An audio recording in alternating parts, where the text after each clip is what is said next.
Reading through the Bible in 1 year. June 10th, Deuteronomy 15, Psalm 102, Isaiah 42, and Revelation chapter 12.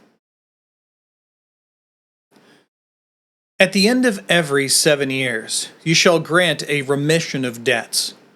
And this is the manner of remission.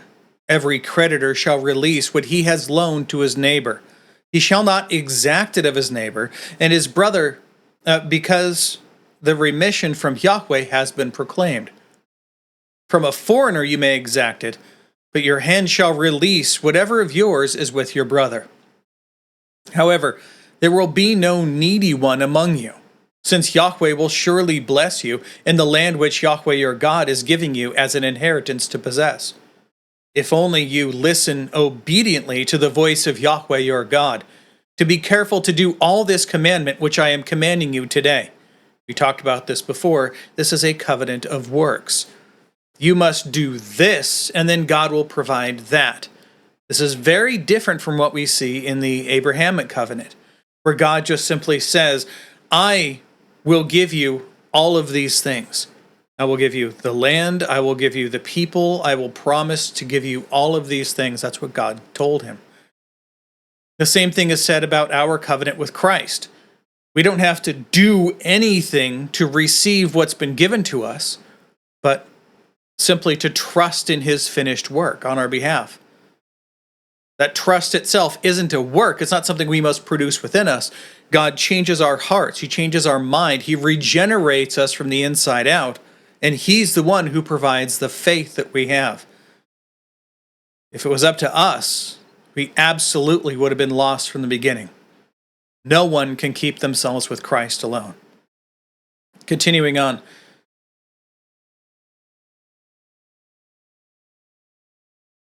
Verse 6. For Yahweh your God will bless you, as he has promised you, and you will lend to many nations. But you will not borrow, and you will rule over many nations, but they will not rule over you.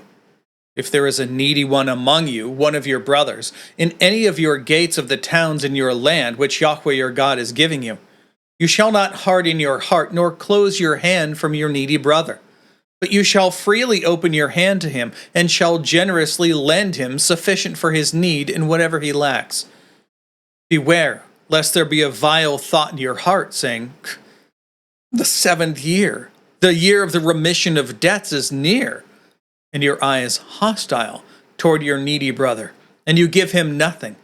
Then he may cry to Yahweh against you, and it will be a sin in you. You shall generously give to him, and your heart shall not be grieved when you give to him, because for this thing Yahweh your God will bless you in all your work, and in all that you send forth your hand to do. For the needy will never cease to be in the land. Therefore I am commanding you, saying, you shall freely open your hand to your brother, to your afflicted and needy in the land. If your brother, a Hebrew man or woman, is sold to you, then he shall serve you 6 years. But in the 7th year you shall let him go to be free from you. When you let him go to be free from you, you shall not let him go empty-handed. You shall furnish him generously from your flock, and from your threshing floor, and from your wine vat. You shall give to him as Yahweh your God has blessed you. Why is this? Because every good thing we have is from God. So when we give to other people, we're not giving what we have fought for and earned on our own, though in many ways it may seem like that. Remember, everything you have, every paycheck, every trinket you have in your house, all of these things are gifts to you from God. If he wanted to, he could take it away in an instant. If you don't believe this is true, look at people whose houses burned down in the middle of the night. They've done nothing to cause this to happen, and yet they end up with nothing left. It's not that God's punishing them. It's a reminder to all of us that everything we have is fleeting. And it's a reminder that we should always keep our hands very loosely around the things that we have, because they, first off, don't belong to us. Second, they're for us to share freely with others. And most importantly, you can't take it with you. So what's the point of hoarding? Continuing on.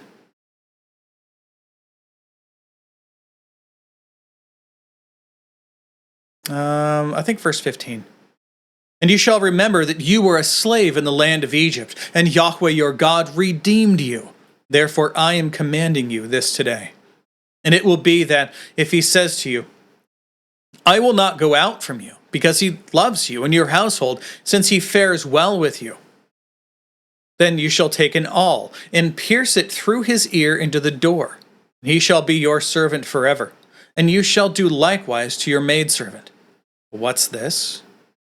Remember, slavery in this time, yes, there were clearly people who were enslaving other people.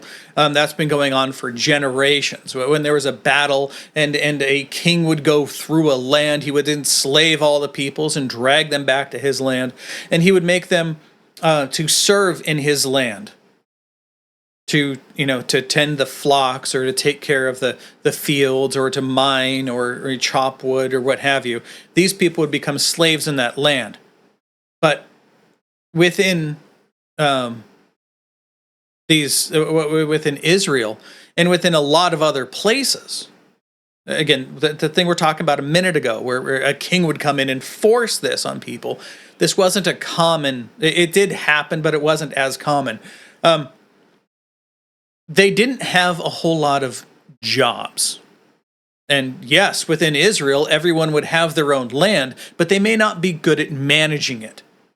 So they may sell themselves and their lands to another. Now, in the year of Jubilee, that would all be returned to them. That's every 50 years.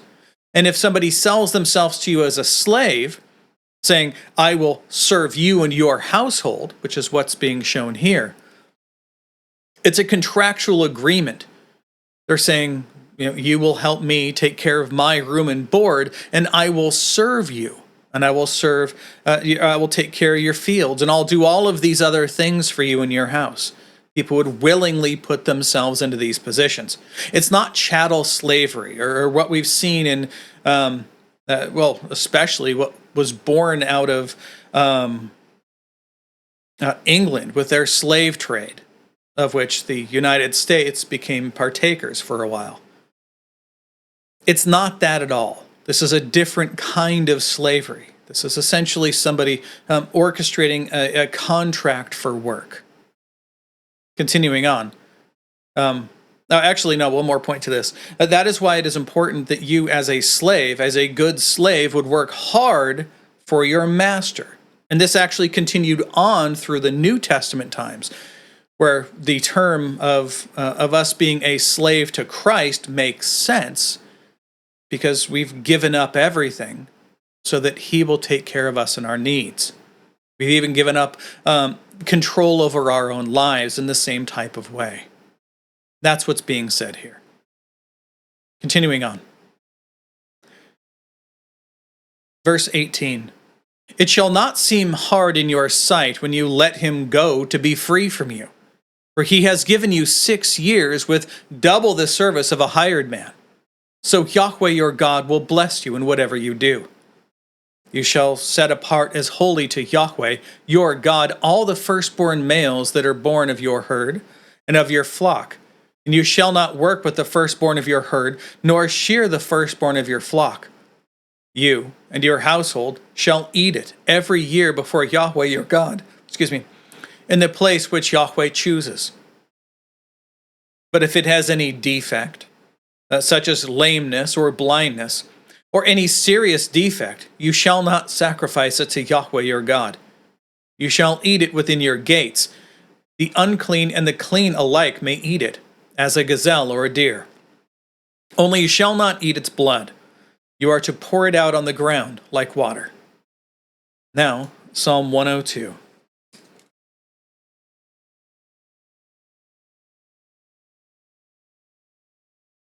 O Yahweh, hear my prayer, and let my cry for help come to you. Do not hide your face from me in the day of my distress. Incline your ear to me In the day when I call, answer me quickly. For my days have vanished in smoke, and my bones have been scorched like a hearth. My heart has been stricken like grass, and it has dried up. Indeed, I forgot to eat my bread. Because of the sound of my groaning, my bones cling to my flesh. I resemble a pelican of the wilderness. I have become like an owl of the waste places. I lie awake. I have become like a lonely bird on a roof. My enemies have reproached me all day long. Those who ridicule me swear against me. For I have eaten ashes like bread, and mixed my drinks with weeping. Because of your indignation and your wrath, for you have lifted me up and cast me away. My days are like an outstretched shadow, and as for me, I dry up like grass. But you, O Yahweh, abide forever, in the remembrance of your name from generation to generation. You will arise and have compassion on Zion, for it is time to be gracious to it. For the appointed time has come. For your slaves find pleasure in its stones, and show grace to its dust. So the nations will fear the name of Yahweh, and all the kings of the earth your glory. For Yahweh has built up Zion. He has appeared in his glory. He has turned toward the prayer of the destitute. He has not, and has not despised their prayer. This will be written for the generation to come, and a people yet to be created will praise Yah. For he looked down from his holy height. From heaven Yahweh gazed upon the earth, to hear the groaning of the prisoner, to set free those who were doomed to death, to recount the name of Yahweh in Zion, and his praise in Jerusalem, when the peoples are gathered together, and the kingdoms to serve Yahweh. He has afflicted my strength in the way. He has shortened my days. I say, O my God, do not take me away in the midst of my days, for your years are from generation to all generations. Of old you founded the earth, and the heavens are the work of your hands. Even they will perish, but you remain. And all of them will wear out like a garment. Like clothing, you will change them, and they will be changed. But you are the same, and your years will not come to an end. The children of your slaves will dwell securely, and their seed will be established before you. There's all the notes, and now Isaiah 42.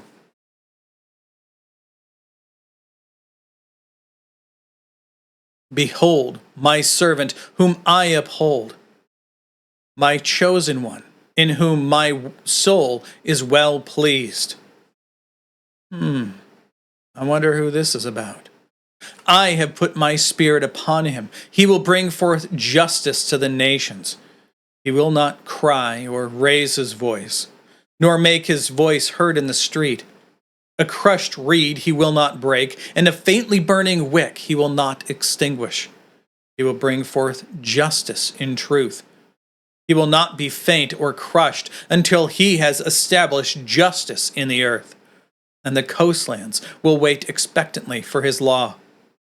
Thus says the God, Yahweh, who created the heavens and stretched them out, who spread out the earth and its offspring, who gives breath to the people walking on it, and spirit to those who walk in it. I am Yahweh. I have called you in righteousness. I will also take hold of you by the hand and guard you. And I will give you as a covenant to the people, as a light to the nations, to open blind eyes, to bring out prisoners from the dungeon, and those who inhabit darkness from the prison. I am Yahweh, that is my name, and I will not give my glory to another, nor my praise to graven images. Behold, the former things have come to pass. Now I declare new things. Before they spring forth, I cause you to hear them. Sing to Yahweh a new song. Sing his praise from the end of the earth. You who go down to the sea, as well as its fullness. You coastlands, and those who inhabit them. Let the wilderness and the cities lift up their voices, the villages where Kedar inhabits. Let the inhabitants of Selah sing aloud. Let them shout for joy from the tops of the mountains. Let them give glory to Yahweh and declare his praise in the coastlands. Yahweh will go forth like a warrior. He will awaken his zeal like a man of war. He will make a loud shout, indeed. He will raise a war cry. He will prevail against his enemies. I have kept silent for a long time. I have kept still and restrained myself. Now, like a woman in labor, I will groan. I will both gasp and pant. I will lay waste to the mountains and hills, and dry up all their vegetation. I will make the rivers into coastlands, and dry up the pools of water. I will lead the blind by a way that they do not know. In paths that they do not know, I will guide them. I will make darkness into light before them, and rugged places into plains. These are the things I will do, and I will not forsake them. They will be turned back and be utterly put to shame who trust in graven images, who say to molten images, "You are our gods." Hear, you deaf, and look, you blind, that you may see. Who is blind but my servant, or so deaf as my messenger whom I send? Who is so blind as he that is at peace with me, or so blind as the servant of Yahweh? You have seen many things, but you do not keep them. Your ears are open, but none hears. You have, I already said that. Verse 21, Yahweh was pleased for his righteousness' sake, that he make the law great and majestic. But this is a people plundered and pillaged as spoil. All of them are trapped in caves or are hidden away in prisons. They have become a plunder with none to deliver them, and a spoil with none to say, have them return. Who among you will give ear to this? And who will give heed and hear? Starting over. Who among you will give ear to this? And who will give heed and hear hereafter? Who gave Jacob up for spoil, and Israel to plunderers? Was it not Yahweh, against whom we have sinned, and in whose ways they were not willing to walk, and whose law they did not obey? So he poured out on him the heat of his anger, the fierceness of battle, and set it aflame all around. Starting over, and set him aflame all around. Yet he did not know it, and it burned him, but he did not set it upon his heart. Now concluding in Revelation chapter 12. Once again, this is a prophetic book. So if you see things that are confusing, which this section has a lot of today, go ahead and read the notes. That's why they're here for you. I make sure that they're available to you as we read, so you don't lose any. Let's begin. Verse 1. And a great sign appeared in heaven. A woman, clothed with the sun, and the moon under her feet, and on her head a crown of 12 stars. And she was with child, and she cried out, being in labor and in pain to give birth. Then another sign appeared in heaven, and behold, a great red dragon, having 7 heads and 10 horns, and on his head were 7 diadems, or crowns. And his tail swept away 1/3 of the stars of heaven, and threw them to the earth. And the dragon stood before the woman who was about to give birth, so that when she gave birth, he might devour her child.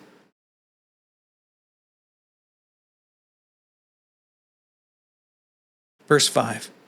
And she gave birth to a son, a male child, who is to rule all the nations with a rod of iron. and her child was caught up to God and to his throne. Then the woman fled into the wilderness, where she had a place prepared by God, so that she would be nourished for 1,260 days. Again, that's 3.5 years. And there was war in heaven, Michael and his angels waging war with the dragon. The dragon and his angels waged war, and they were not strong enough, and there was no longer a place found for them in heaven. And the great dragon was thrown down, the serpent of old, who is called the devil and Satan, who deceives the whole world. And he was thrown down to the earth, and his angels were thrown down with him. Then I heard a loud voice in heaven saying, "Now the salvation and the power and the kingdom of our God and the authority of his Christ have come. For the accuser of our brothers has been thrown down, he who accuses them before our God day and night. They overcame him because of the blood of the Lamb and because of the word of their witness, and they did not love their life even to death. For this reason, rejoice, O heavens, and you who dwell in them. Woe to the earth and the sea, because the devil has come down to you, having great wrath, knowing that he only has a short time." When the dragon saw that he was thrown down to the earth, he persecuted the woman who gave birth to the male child. But the 2 wings of the great eagle were given to the woman, so that she could fly into the wilderness to her place, where she was nourished for a time, times, and half a time. Again, 3.5. From the presence of the serpent. And the serpent poured out water like a river out of his mouth after the woman, so that he might cause her to be swept away with the flood. But the earth helped the woman. And the earth opened its mouth and drank up the river which the dragon poured out of his mouth. And so the dragon was enraged with the woman and went off to make war with the rest of her seed, who keep the commandments of God and have the witness of Jesus. And that is all the notes, and that's all the text for today. So, God willing, we'll be back tomorrow. Behold the word of the Lord.